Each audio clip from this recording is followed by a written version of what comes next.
Bismillahirrahmanirrahim. Innal hamdalillah nahmaduhu wa nasta'inuhu wa nastaghfiruh wa na'udzu billahi min shururi anfusina wa min sayyiati a'malina may yahdihillahu fala mudhillalah wa may yudlil fala hadiyalah. Ashhadu an la ilaha illallah wahdahu la syarikalah iqraran bihi wa tauhida wa ashhadu anna Muhammadan abduhu wa rasuluh sallallahu alaihi wa ala alihi wa sahbihi wa sallama taslima amma ba'd. Kita bersyukur pada Allah Rabbuna Azza wa Jalla di malam hari ini Jumat 22 Rabiul Akhir 1446 Hijriah yang bertepatan 25 Oktober 2024. Kembali kita bisa melanjutkan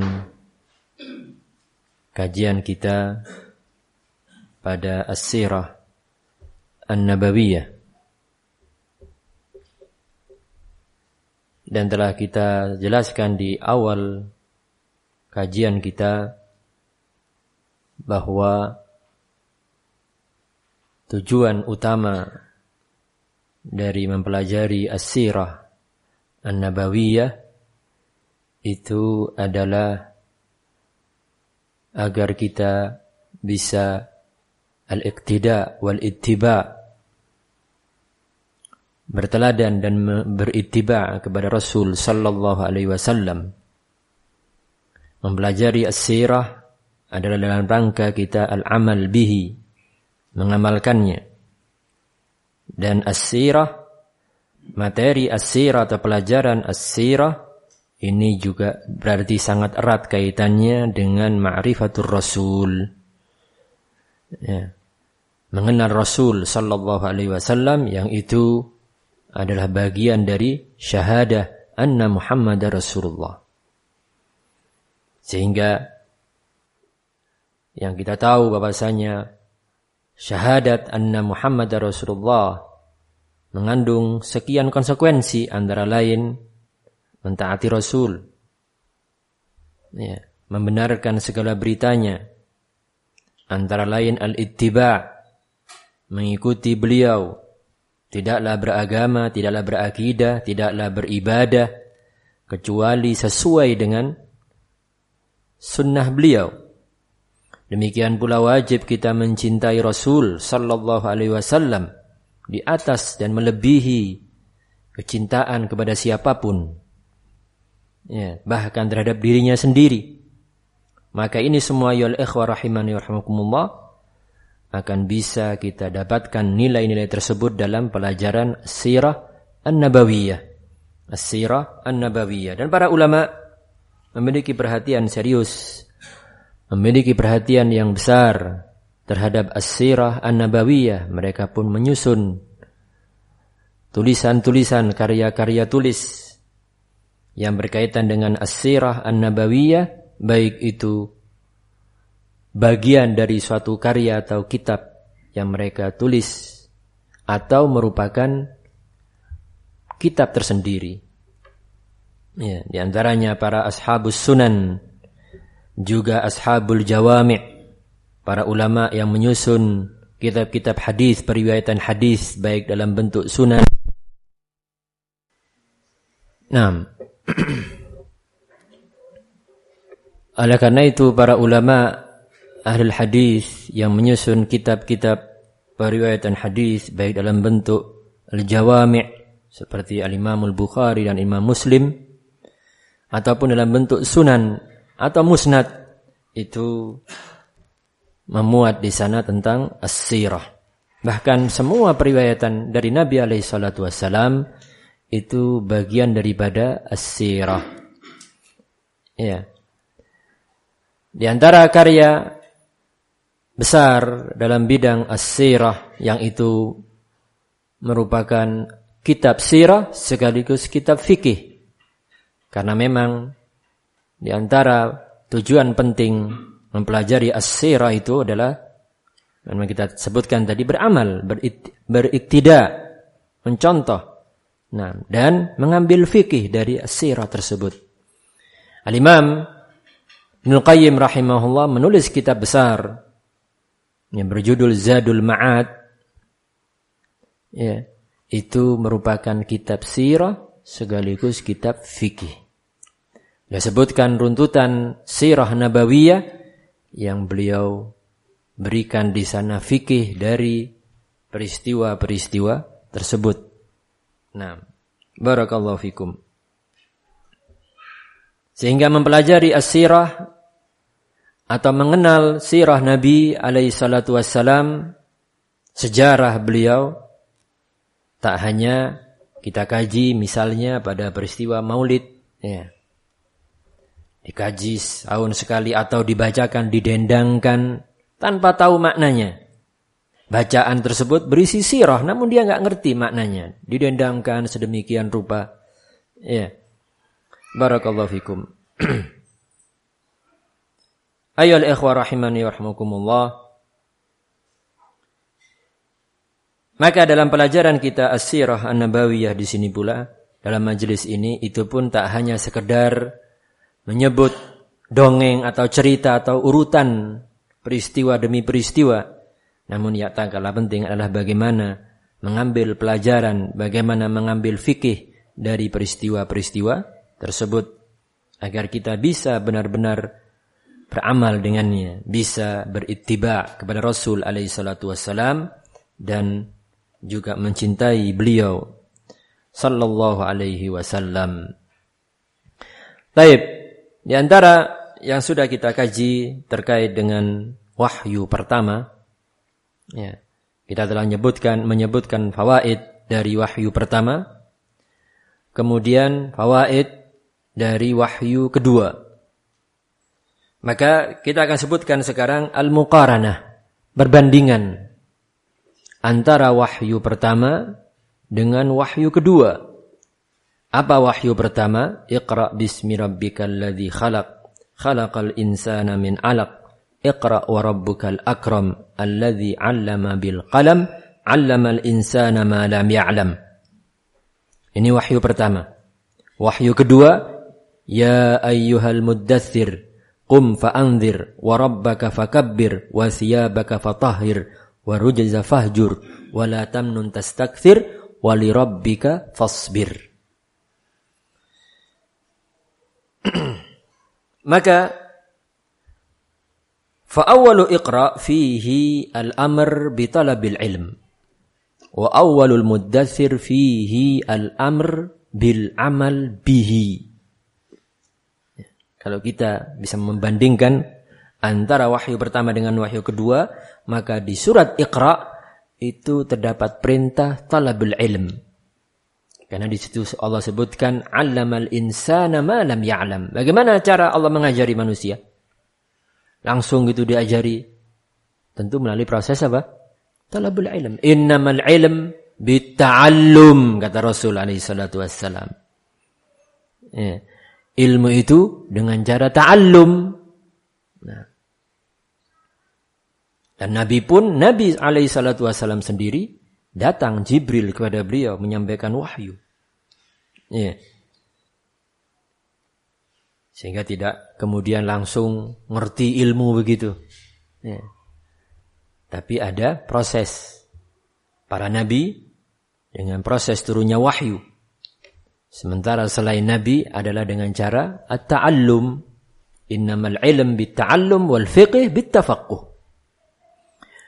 Adapun awal al-muddatsir fihi al-amr bil amal bihi. Pada awal surat al-muddatsir itu terdapat perintah untuk mengamalkan ilmu. Ya. Karena kita diperintah,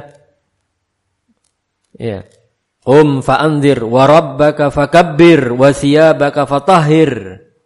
Ya. Perintah untuk beramal. Fakabbir, agungkanlah Allah. Besarkanlah Allah dengan cara bertauhid. Wa thiyabaka fatahhir. Pakaianmu, yakni amalmu, Bersihkanlah, yakni bersihkan dari asyirik.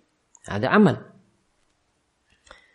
Ats-tsaniyah, yang kedua, awwalu iqra' fihi in'amuhu 'alaika wa awwalul muddatsir fihi haqquhu 'alaika.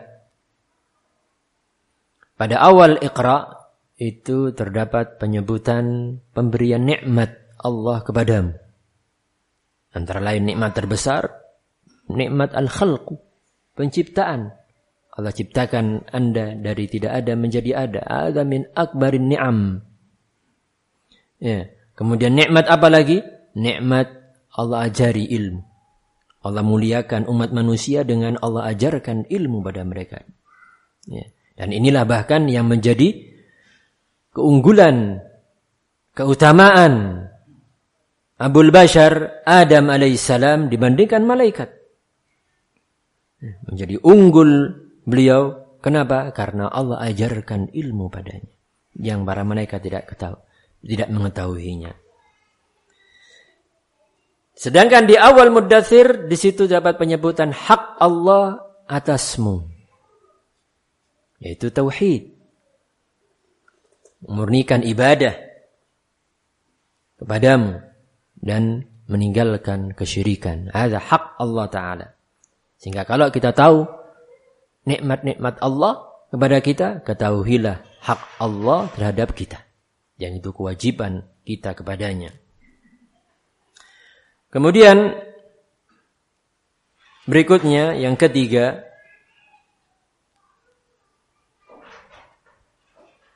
awalu iqra ma'rifatullah wa awal muddatsir fihi al-adab ma'ahu. Pada awal surat Iqra terdapat ma'rifatullah, mengenal Allah. Ya. Bahwa Allah penciptamu. Allah penciptamu. Allah yang memberikan pengajaran kepadamu, mengajarkan ilmu kepadamu. Allah juga memiliki sifat pencipta dan al-akram. Ya, dan Allah ketika Allah mengajari, berarti Allah juga memiliki ilmu. Ya, enggak mungkin Allah mengajarkan ilmu dalam keadaan Allah sendiri tidak memiliki ilmu. Nah, hadza ma'rifatullah. Sedangkan di awal al-muddatsir fihi al-adab ma'ah. Terdapat adab kepada Allah Ta'ala. Ya. Adab yang terbesar adalah memurnikan ibadah itu hanya kepadanya dan tidak menyekutukannya dalam peribadatan. Ini adab terbesar. Ar-rabi'ah, yang keempat. Awwalu iqra' fihi al-isti'anah wa awwalul muddatsir fihi sabr. Pada awal iqra' terdapat isti'anah, yaitu ketika Allah perintahkan iqra' bismi rabbikal ladzi khalaq. Bacalah dengan menyebut namamu yang telah menciptakan.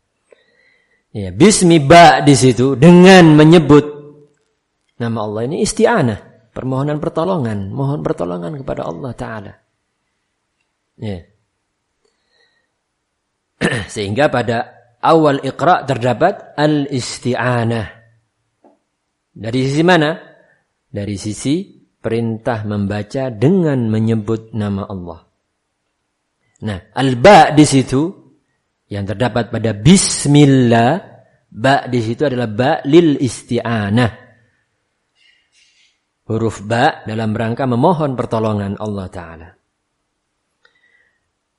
Adapun pada awal al-muddatsir, di situ terdapat perintah bersabar. Ya. Sabar dalam menjalankan perintah Allah. Sabar dalam menegakkan amar ma'ruf nahi mungkar. Sabar dalam menegakkan tauhid dan menghancurkan kesyirikan. Ya. Sabar. Di situ Allah sebutkan wali rabbika fasbir. Al-khamisah, awwalu iqra' fihi ikhlasul isti'anah wa awwalul muddatsir fihi ikhlasus sabr. Ya. Pada awal iqra' di situ terdapat pemurnian al-isti'anah dan awal muddatsir terdapat pemurnian kesabaran. Ini takkid, penekanan terhadap faedah sebelumnya.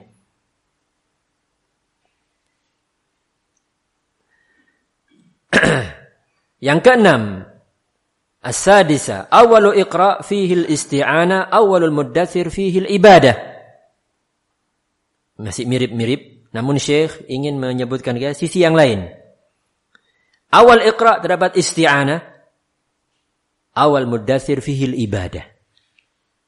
Yang mana isti'ana ini bagian penting dari ibadah.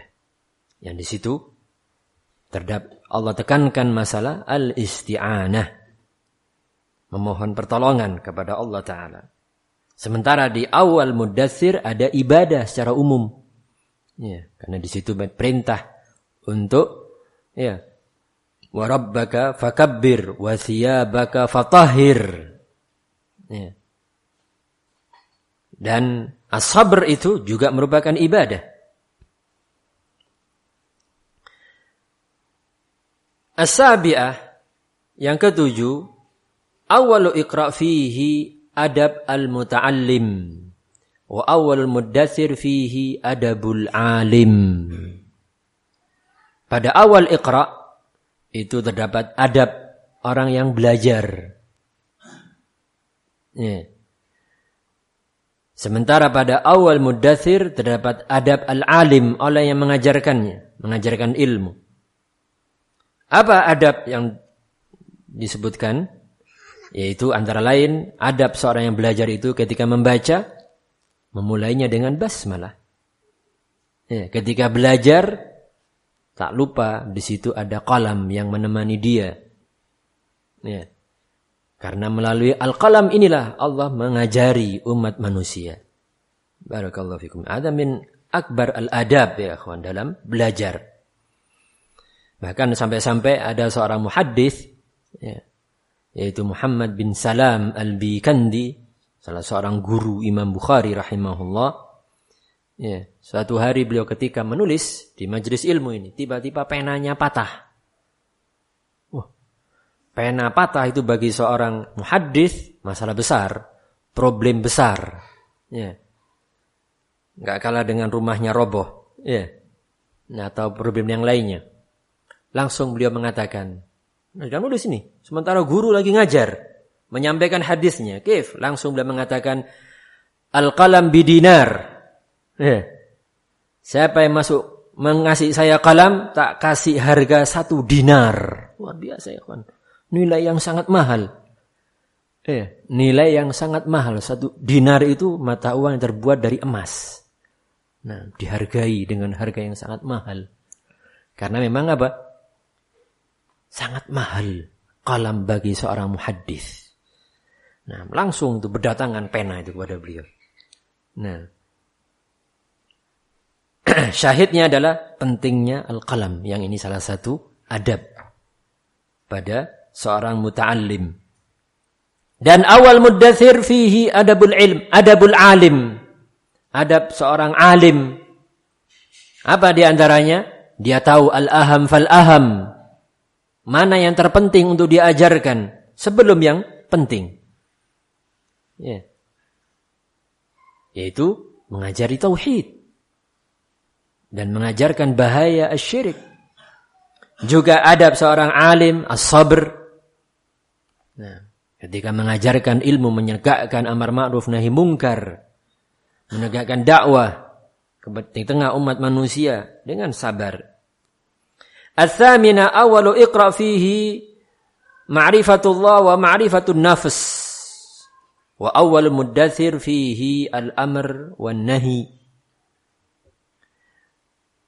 Pada awal iqra terdapat ma'rifatullah dan mengenal diri. Tahu kita bahwa diri kita itu ciptaan Allah. Kalau kita tahu bahwa kita makhluk, maka kita pun tahu bahwa Allah al-Khaliq. Kita tahu bahwa Allah Subhanahu wa taala menciptakan kita dari alaq.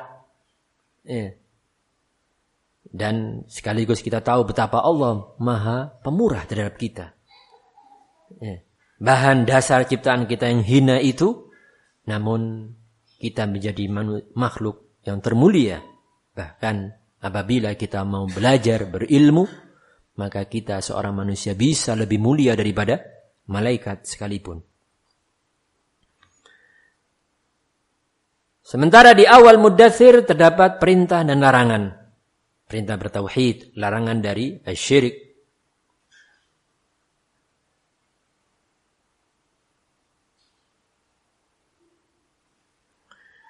Kemudian berikutnya ya ikhwan, awwalu iqra' fihi aslul asma' was sifat. Wa huma al-ilm wal qudrah. Wa awwal Muddatsir fihi aslul amr bit tauhid wan nahi ai anisyirik. Bahwa di awal Iqra terdapat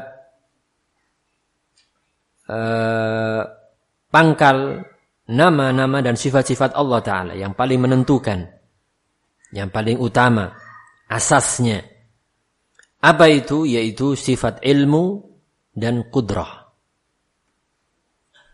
Dari mana sifat ini diambil? Dari sifat al-khalq. Allah mencipta. Ya. Allah mencipta, konsekuensi Allah berarti berilmu dan memiliki qudrah. Karena yang mencipta tidak akan bisa mencipta kecuali dia harus berilmu. Ngerti tentang apa yang hendak dia ciptakan. Dan mampu menciptakannya, mampu mewujudkannya. Ya. Sehingga ini beliau katakan apa? Al-ilmu wal qudrah. Dari sifat apa? Dari sifat mencipta tadi. Dan di samping sifat ilmu itu diambil pula dari Allamal insana ma lam ya'lam. Allah mengajarkan kepada manusia apa yang dia tidak ketahui.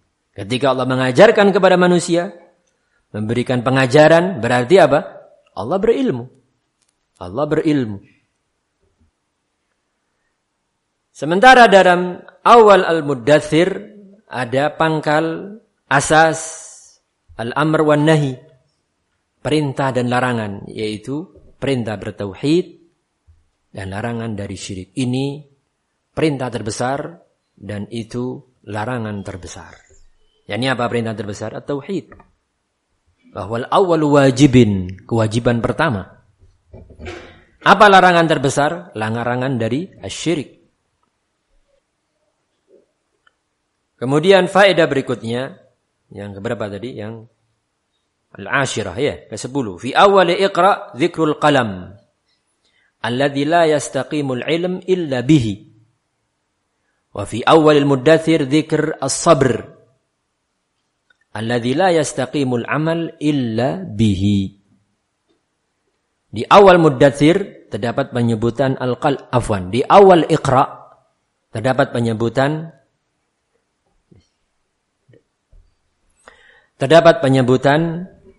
al-qalam, pena, yang mana ilmu itu tidak akan tegak kecuali dengannya. Ya, kecuali dengan qalam.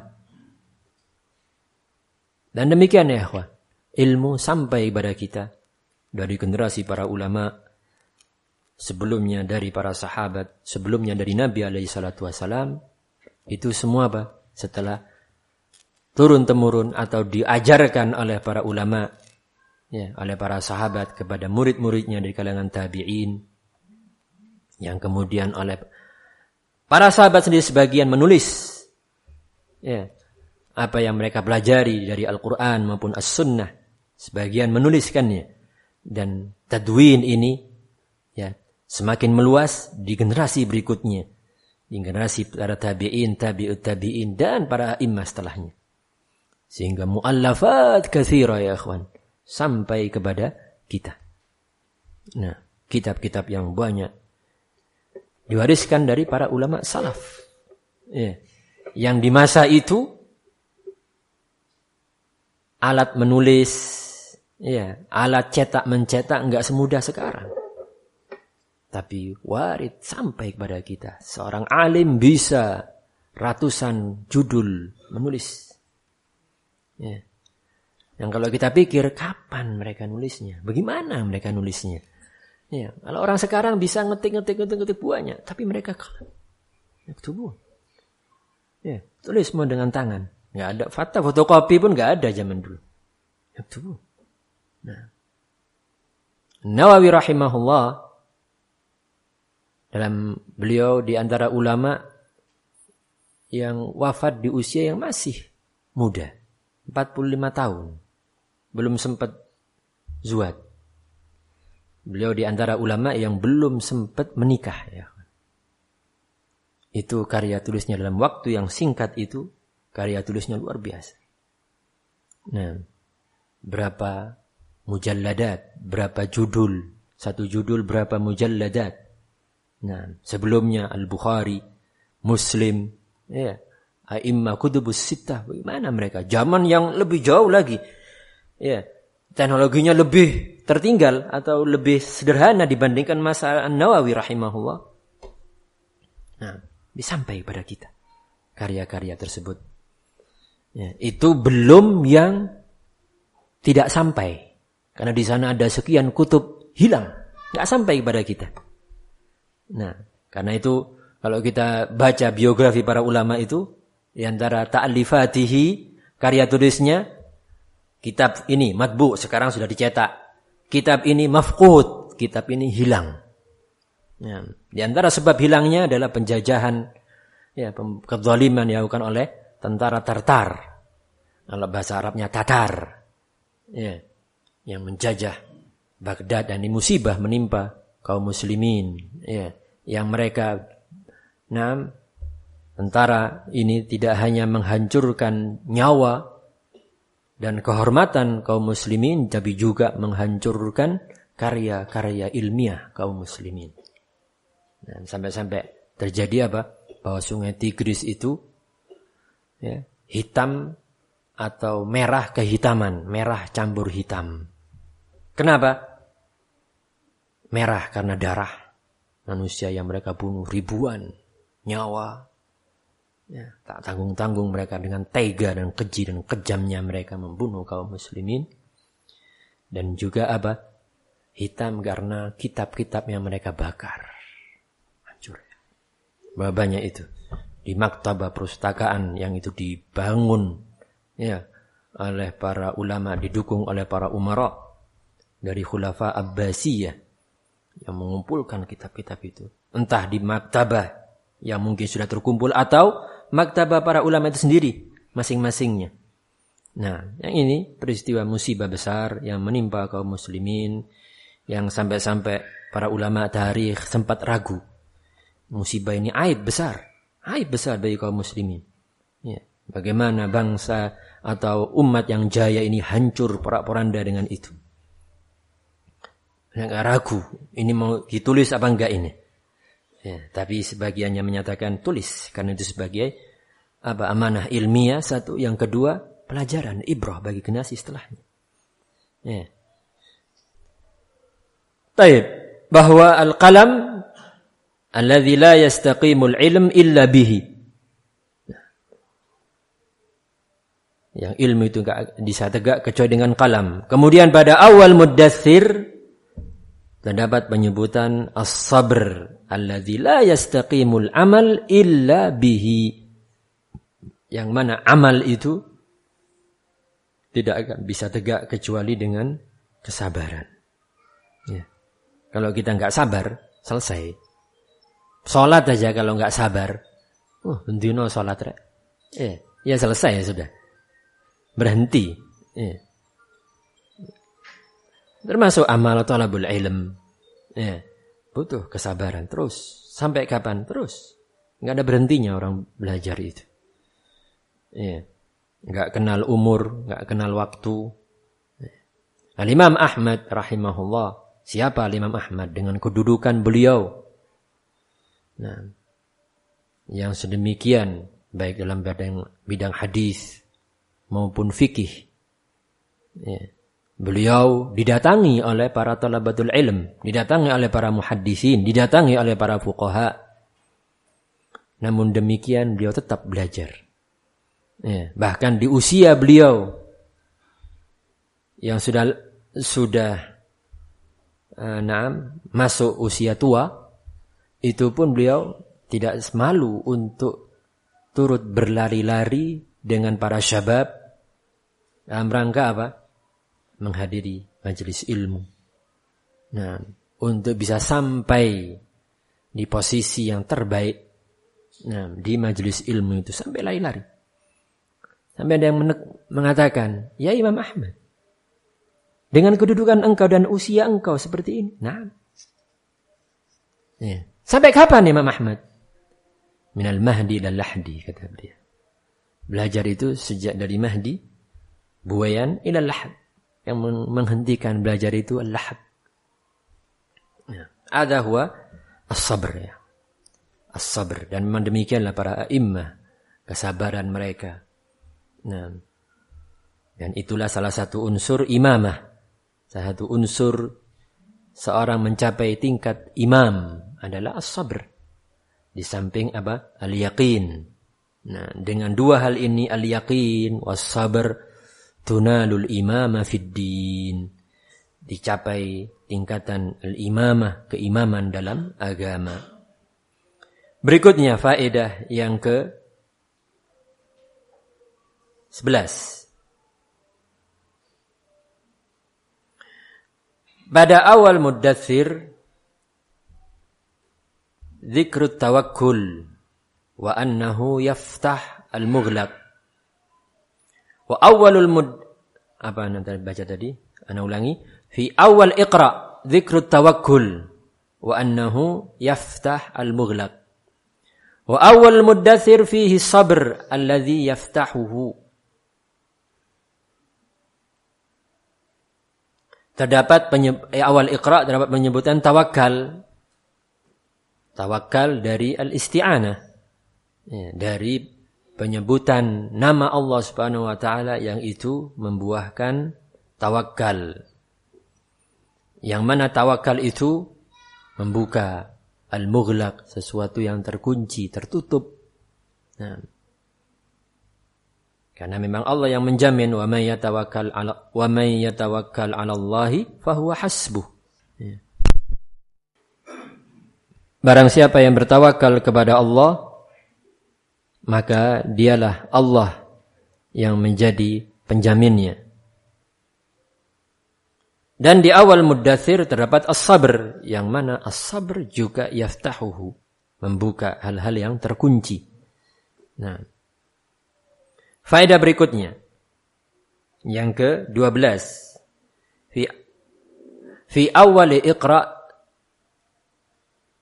6 masail minal khabar wa fi awal Muddathir 6 masail minal insya'. Ya, pada surat Iqra terdapat 6 masail yang itu berita. Dan di awal Muddathir terdapat 6 masail yang di situ adalah insya. Insya itu imma perintah atau larangan. Nah, taib ya akhwan, kalau coba kita hitung berita bahwa Allah menciptakan kamu, alladzi khalaq. Allah mencipta. Ya, Allah mencipta. Mencipta apa? Mencipta semua sifatnya. Kemudian berita kedua, khalaqal insan. Khalaqa al-insan.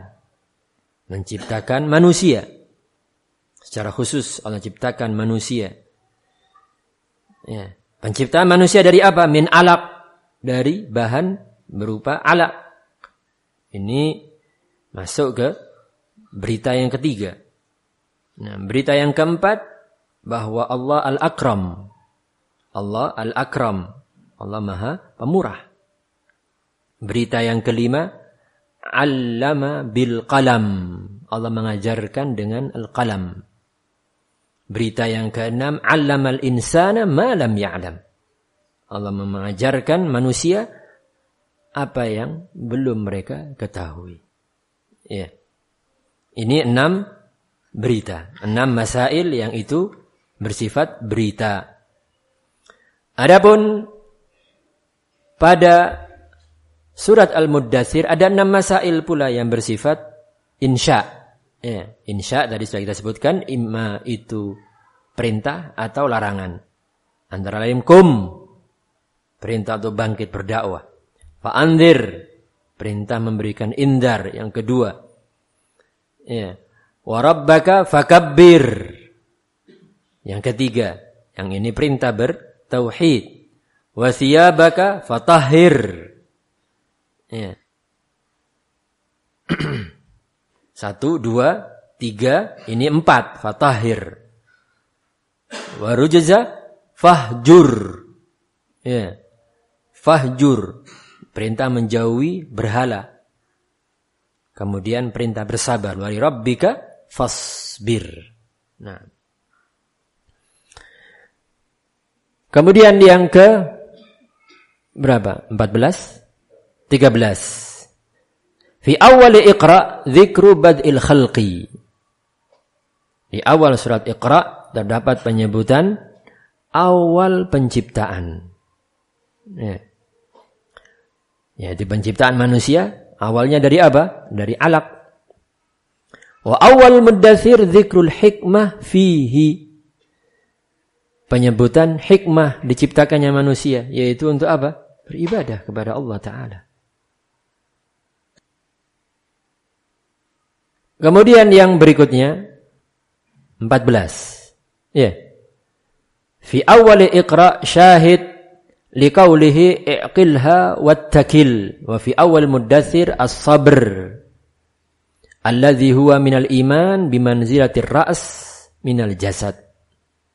Ini penekanan dari faedah sebelumnya, bahwa di surat Iqra terdapat syahid dari sabda Nabi alaihi salatu wasalam, ikatlah kemudian bertawakallah. Ya, ini apa tawakal? Itu disertai dengan upaya, usaha, atau akhdul asbab.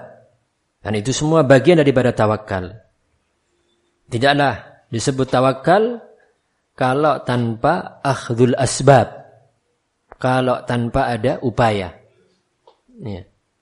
Nah di sini di surat Iqra ada upaya untuk belajar, ada upaya membaca. Terlebih kalau kita tahu bagaimana proses awal Jibril alaihissalam menyampaikan wahyu itu kepada Nabi alaihissalam. Di situ ada upaya dari Rasul. Ya. Beliau sabit, kokoh, tidak mundur, tidak lemah ketika diperlakukan demikian oleh Jibril alaihissalam. Nah. Dan di awal Muddatsir terdapat sabar, yang mana kesabaran itu kedudukannya terhadap iman, kedudukan sabar terhadap iman seperti kedudukan ra's terhadap jasad, kedudukan kepala terhadap jasad. Ya. Sabar itu ra's, wal iman jasadnya. Ya. Yani pentingnya sabar terhadap keimanan seperti pentingnya kepala terhadap jasad. Nah, kif kalau kepala itu diamputasi ya. Anggota badan yang lainnya bisa diamputasi, begitu. Ya, kaki bisa diamputasi. Nah, tangan bisa diamputasi. Tapi kalau kepala jangan coba-coba diamputasi ya. Nah. Taib, berikutnya ke-15. Fi awwali Iqra ibtida'un nubuwah wa awwal Muddatsir ibtida'ur risalah.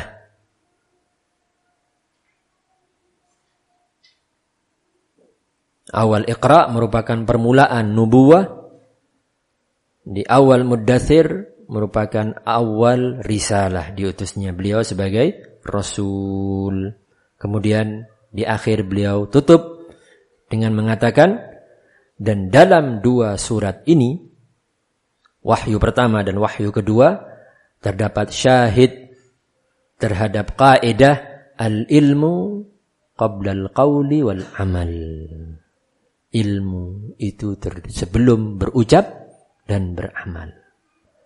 Sebelum Allah perintahkan nabinya berucap dan beramal, didahului dengan apa? Iqra, yang di situ ta'allum, belajar ilmu. Nah, barakallahu fikum.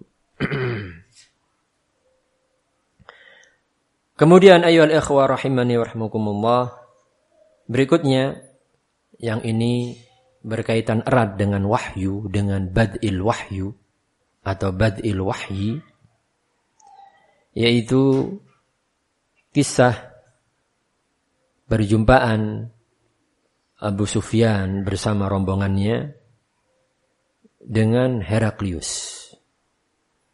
Kisah ini mungkin pernah kita bacakan, namun dalam majelis yang berbeda.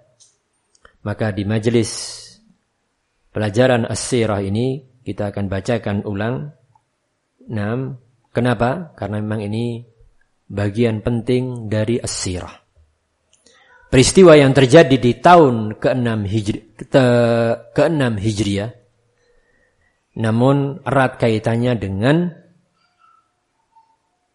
awal wahyu.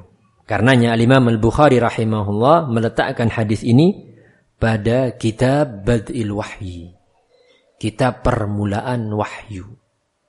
Demikian pula Al-Allamah Al-Imam Al-Syeikh Abdullah bin Al-Imam Al-Mujaddid Muhammad bin Abdul Wahhab, putra Syekhul Islam Muhammad bin Abdul Wahhab, ketika menyusun Mukhtasar Siratul Rasul, juga meletakkan pembahasan ini di awal wahyu.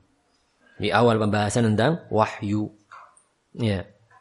Hadis ini diriwayatkan oleh Al-Bukhari dan Muslim.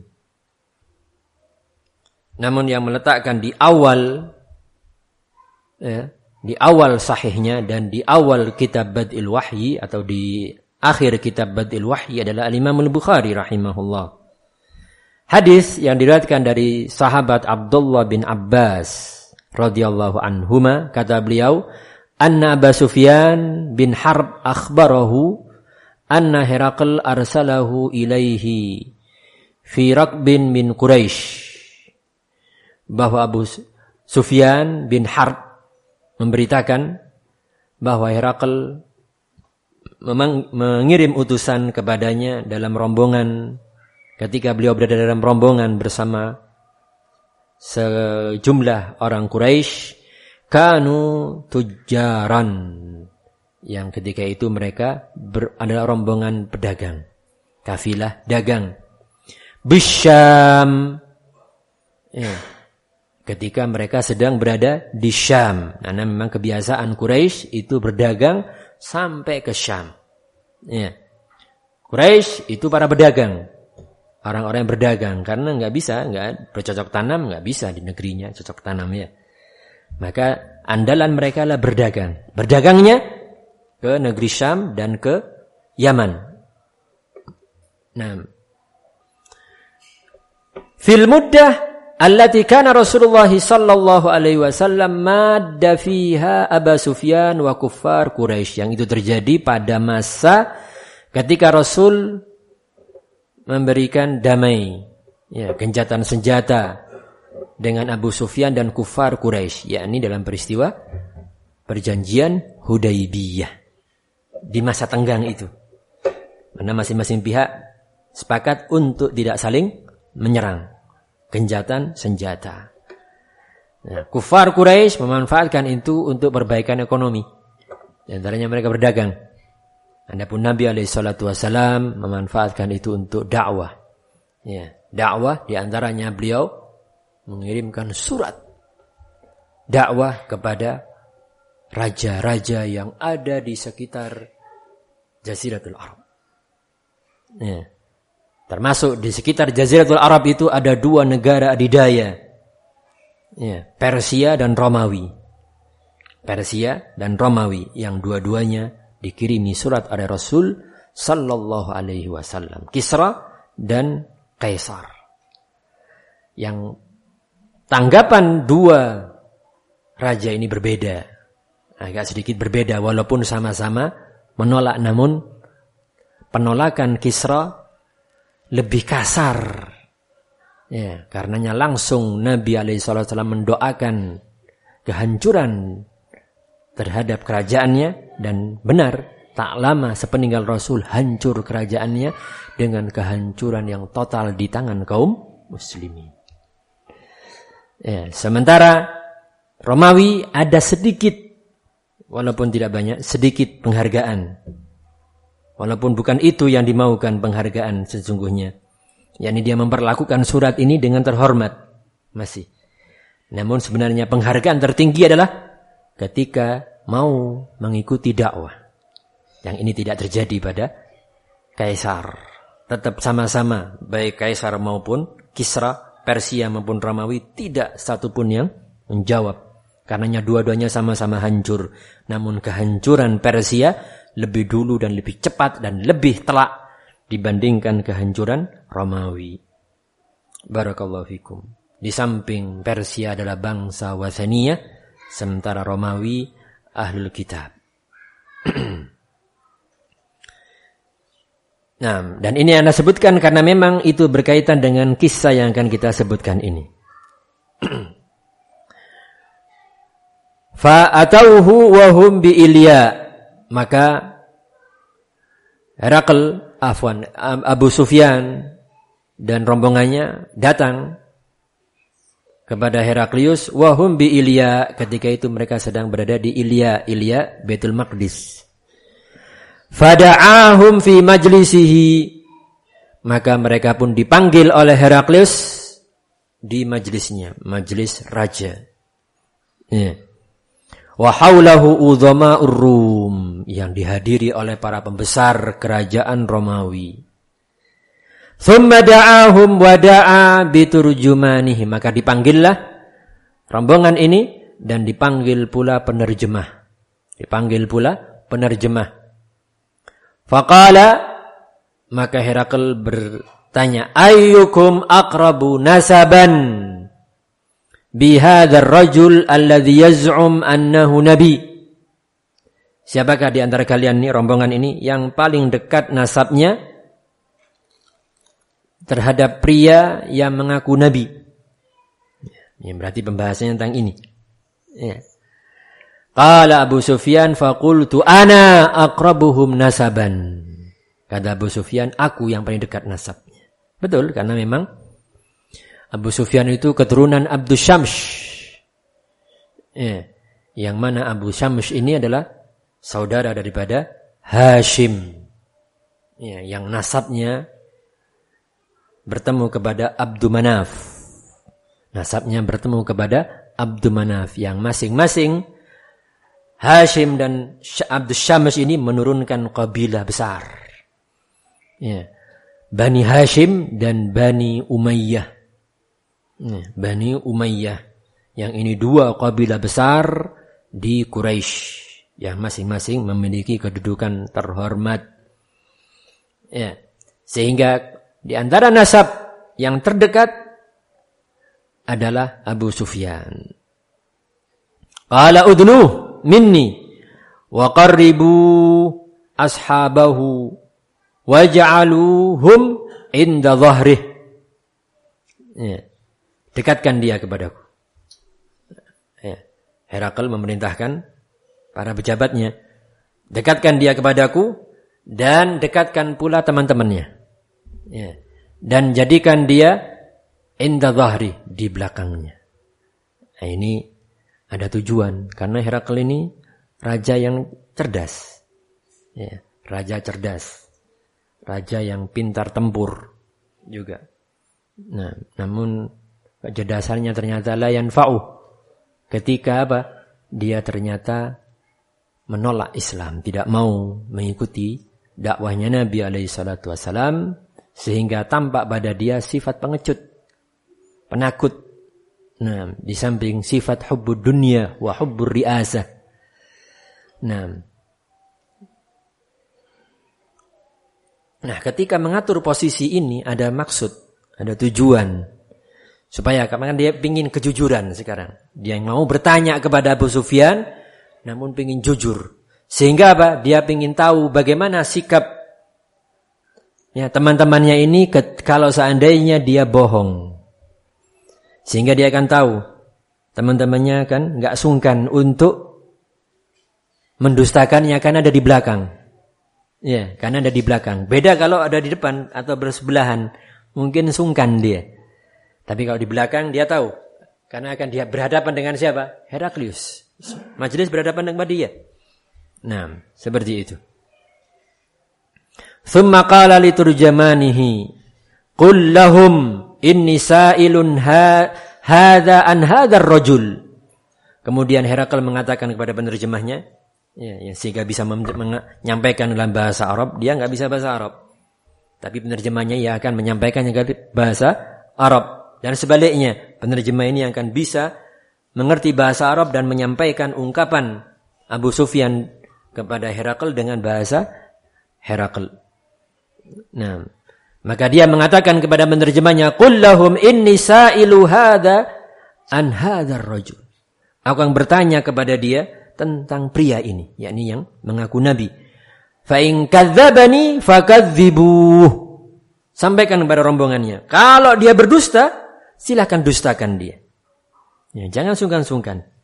Silakan dustakan dia.